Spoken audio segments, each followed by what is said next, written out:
అనుదిన వాక్య పఠనము ఆదికాండము 4వ అధ్యాయము. ఆదాము తన భార్య అయిన హవ్వను కూడినప్పుడు ఆమె గర్భవతి అయి కయీనును కని, యెహోవా దయ వలన నేను ఒక మనుష్యుని సంపాదించుకున్నానెను. తరువాత ఆమె అతని తమ్ముడగు హేబేలును కనెను. హేబేలు గొర్రెల కాపరి, కయీను భూమిని సేద్యపరచువాడు. కొంతకాలమైన తరువాత కయీను పొలము పంటలో కొంత యెహోవాకు అర్పణగా తెచ్చెను. హేబేలు కూడా తన మందలో తొలిచూలున పుట్టిన వాటిలో క్రొవ్విన వాటిని కొన్ని తెచ్చెను. యెహోవా హేబేలును అతని అర్పణను లక్ష్యపెట్టెను, కయీనును అతని అర్పణను లక్ష్యపెట్టలేదు.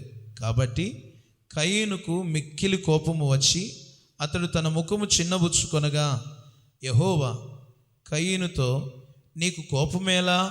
ముఖము చిన్నబుచ్చుకొని ఉన్నావేమి? నీవు సత్క్రియ చేసిన ఎడల తలనెత్తుకొనవా? సత్క్రియ చేయని ఎడల వాకిట పాపము పొంచి ఉండును. నీ ఎడల దానికి వాంఛ కలుగును, నీవు దానిని ఏలుదువనెను. కయీను తన తమ్ముడైన హేబేలుతో మాట్లాడెను. వారు పొలములో ఉన్నప్పుడు కయీను తన తమ్ముడైన హేబేలు మీద పడి అతనిని చంపెను. యెహోవా, నీ తమ్ముడైన హేబేలు ఎక్కడ ఉన్నాడని కయీనును అడగగా, అతడు, నేనెరుగను, నా తమ్మునికి నేను కావలివాడనా అనెను. అప్పుడు ఆయన, నీవు చేసిన పని ఏమిటి? నీ తమ్ముని రక్తము యొక్క స్వరము నేలలో నుండి నాకు మొర్రపెట్టుచున్నది. కావున నీ తమ్ముని రక్తమును నీ చేతిలో నుండి పుచ్చుకొనుటకు నోరు తెరిచిన ఈ నేల మీద ఉండకుండా నీవు శపింపబడిన వాడవు. నీవు నేలను సేద్యపరచునప్పుడు అది తన సారమును ఇక మీదట నీకు ఇయ్యదు. నీవు భూమి మీద దిగులు పడుచు దేశ దిమ్మరివై ఉందువనెను. అందుకు కయీను, నా దోష శిక్ష నేను భరింపలేనంత గొప్పది. నేడు ఈ ప్రదేశము నుండి నన్ను వెళ్ళగొట్టితివి. నీ సన్నిధికి రాకుండా వెలివేయబడి దిగులు పడుచు భూమి మీద దేశదిమ్మరినై ఉందును. కావున నన్ను కనుగొను వాడెవడో వాడు నన్ను చంపునని యెహోవాతో అనెను. అందుకు యెహోవా అతనితో, కాబట్టి ఎవడైనను కయీనును చంపిన ఎడల వానికి ప్రతిదండన 7 కలుగుననెను. మరియు ఎవడైనను కయీనును కనుగొని అతనిని చంపక ఉండునట్లు యెహోవా అతనికి ఒక గుర్తు వేసెను. అప్పుడు కయీను యెహోవా సన్నిధిలో నుండి బయలుదేరి ఏదెనుకు తూర్పు దిక్కున నోదు దేశములో కాపురం ఉండెను. కయీను తన భార్యను కూడినప్పుడు ఆమె గర్భవతి అయి హనోకును కనెను. అప్పుడు అతడు ఒక ఊరు కట్టించి ఆ ఊరికి తన కుమారుని పేరును బట్టి హనోక్ అని పేరు పెట్టెను. హనోకుకు ఇరాదు పుట్టెను. ఇరాదు మహూయాయేలును కనెను. మహూయాయేలు మతుషాయేలును కనెను. మతుషాయేలు లెమెకును కనెను.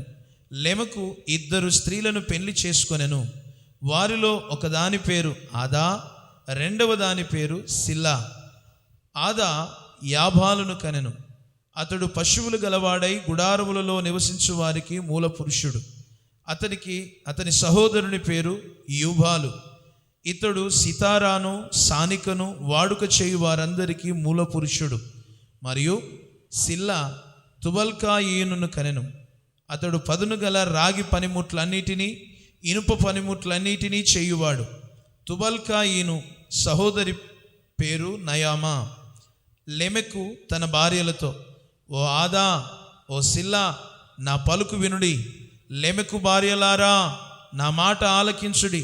నన్ను గాయపరిచినందుకై ఒక మనుష్యుని చంపితిని, నన్ను దెబ్బ కొట్టినందుకై ఒక పడుచువాని చంపితిని.